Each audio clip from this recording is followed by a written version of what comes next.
Hi everyone. In my last video, I cast my vote for what I want to see here on planet Earth, and I asked you to cast yours. In this video, I'll be playing a kind of game of truth or dare. But full disclosure first, before I get into that, something I feel you should know about me before I start. And that is that there is not a single person or entity on planet Earth or beyond that I'm afraid of. I want you to know this about me because I'm about to go in on some motherfuckers. And some of them may be your false idols, people you put up on a pedestal, look up to. But believe me when I say this, I do not care. Whoever you may want to protect, you're going to want to reconsider. And here's why. I actually want the empire to fall, period. And you should too. If you don't want it to fall, I suggest you check your privilege. You aren't on the right side of things. And shit's getting real now. It's time to choose. Okay, you've been warned. Here are some truths and then some dares. The truth is, everything on Earth is free. It could be the Garden of Eden tomorrow, but for men extracting resources from our Mother Earth and her women and children for millennia. The Western world was built on genocide, slavery, and extraction. Colonizers stealing what was never theirs, then creating paywalls for the stolen resources, selling what was always free and what will always be free back to its people. We've been sold the mother herself, nature itself, in the form of patent-based medicine, genetically modified seeds, privately owned land. All of these are crimes against humanity and the earth. Every single one of them. You men have set yourself up as gods, doling things out as if they were yours to begin with. But ownership itself, a middleman to nature, is completely insane. You can't own land. You can't own a home, a car. None of your toys are your own. You also can't own people, and you can't own women. You've stolen our female power and energy. You've taken from us for as long as we can remember. But it's time to give the power back. The tide has already turned. Everyone can feel it. The power is being returned to the feminine. The 4B movement is gaining momentum by the hour.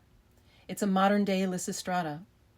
But this time, the women of Athens, so to speak, will win at the end of the play. All wars will end.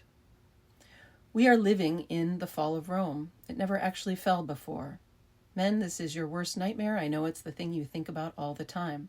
So I'm going to hold your hand when I say this. It's already over. Rome is already fallen. You will not prevail in controlling women and our Mother Earth anymore. It's already done. It's time to fold your cards. You've been worshiping the false gods of money, of power, of religious gods, and of one another for far too long, not noticing that you are God himself and Goddess herself. All is one, and all of us can feel this oneness at any time. Men, you can feel your connection to the womb of creation anytime you'd like. You've always been held by her. You've never been cut off from your true mother. None of us have. I'm sorry you've felt cut off from her. I'm sorry that you felt so at sea. Our untrue story of separation, of having fallen from grace, has done a number on every single one of us.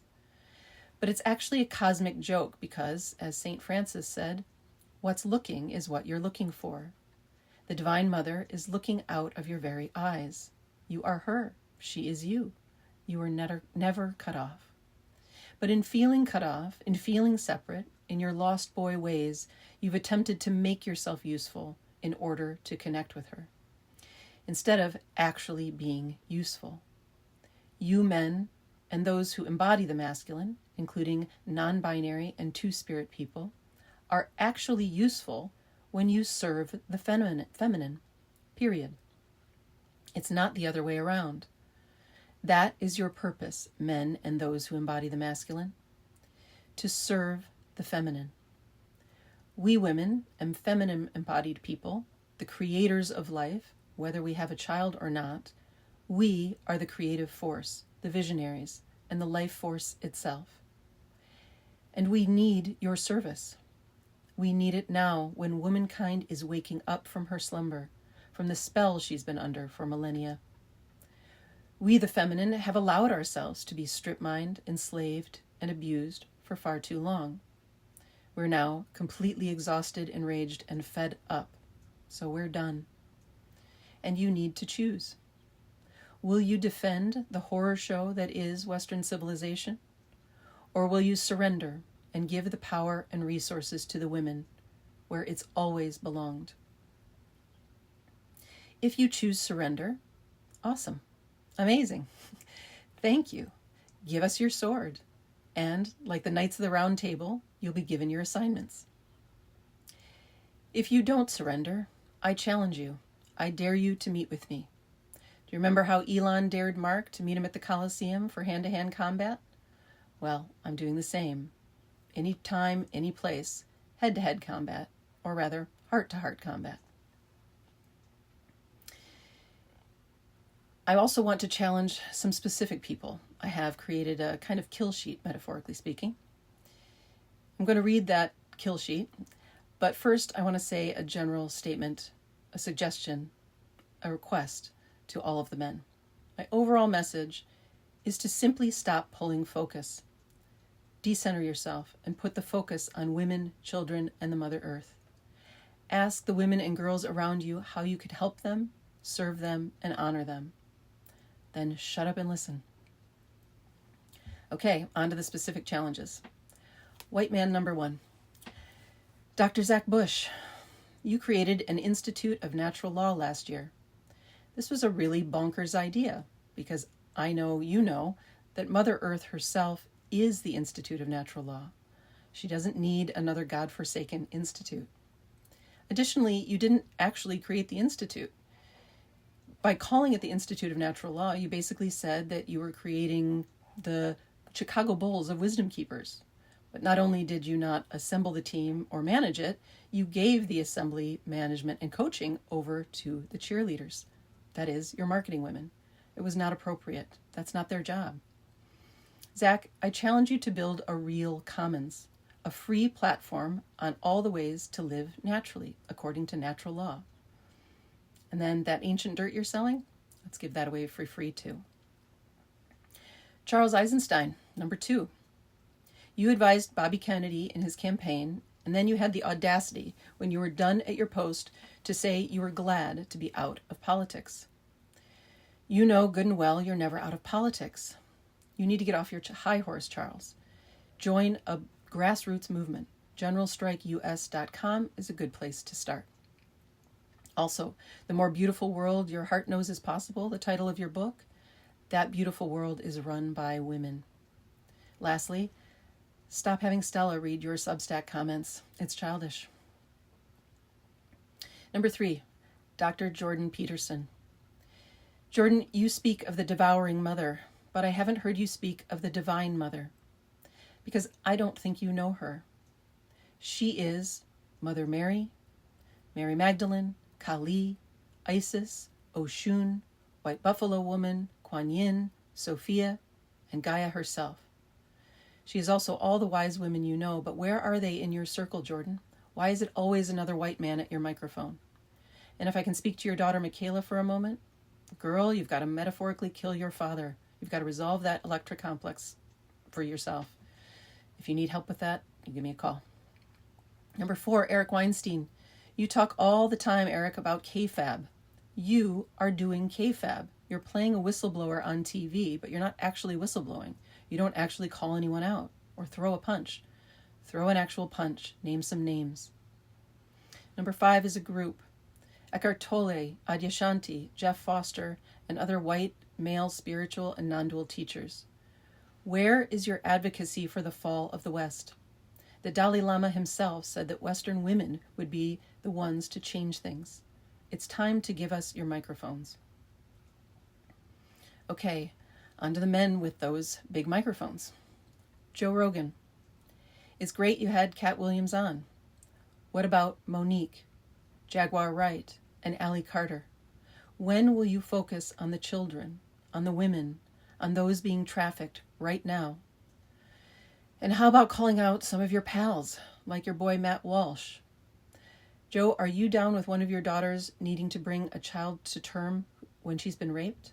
If not, call Matt and all these other men out and have more women on your podcast. To the rest of the white male podcast world, Lord save us from another one of your podcasts. As Drew Afualo says, it's a fucking epidemic. Nevertheless, Modern Wisdom with Chris Williamson, Rich Roll, Tim Ferriss, Dax Shepard, Russell Brand, Tucker Carlson, Rainn Wilson, Pete Holmes, Neil Brennan, Theo Vaughn, and many, many more. Fellas, where are the women? Enough with the myopic back and forth between you all. You're all just sitting around kikiing with each other. It's giving very Coffee Klatch. It's giving Gossip Girl. It's giving Hen House. Give your microphones to the women, to the people who with actual vision and solutions, and stop gossiping. Next, Elon. What the actual fuck?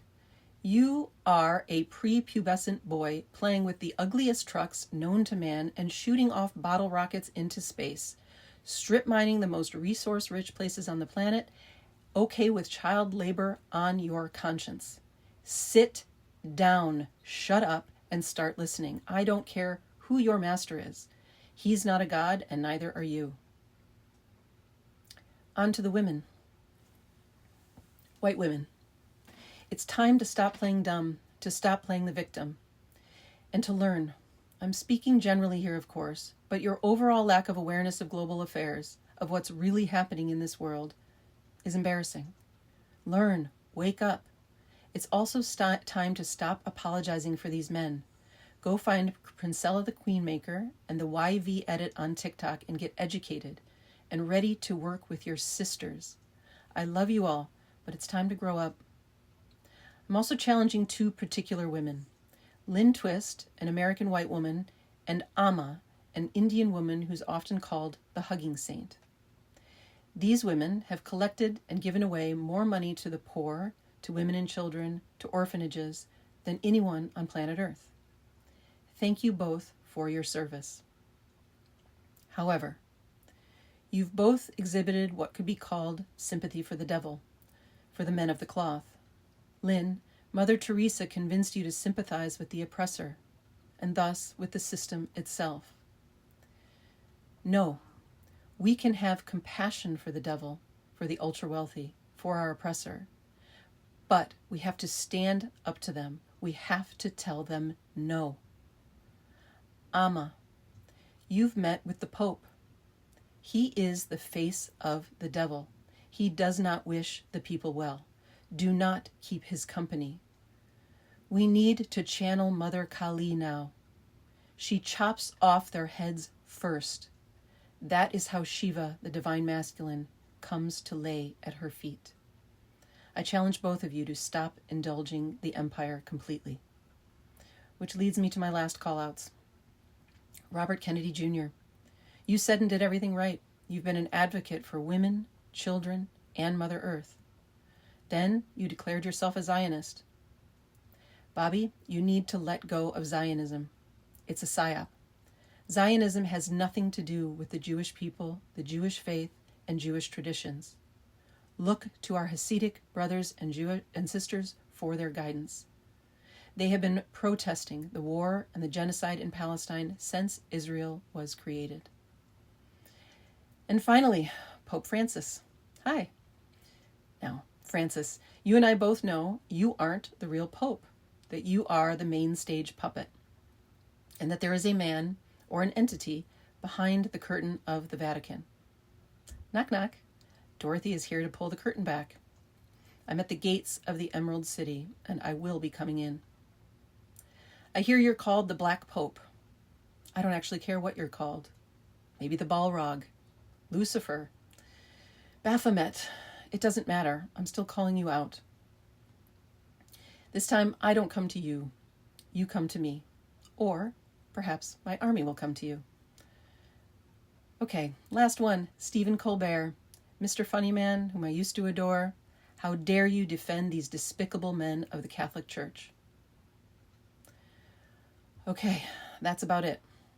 I told you I wasn't scared of anyone or anything. And just as a footnote, I think the real story of Adam and Eve is that Adam was born of a woman. Eve was not born of his rib. Because of fucking course. And I think Adam made off with the apples and then sold them back to us alongside the snakes in the garden. It's time to give the fruits of the earth back to the women, boys. Return what you have stolen from us.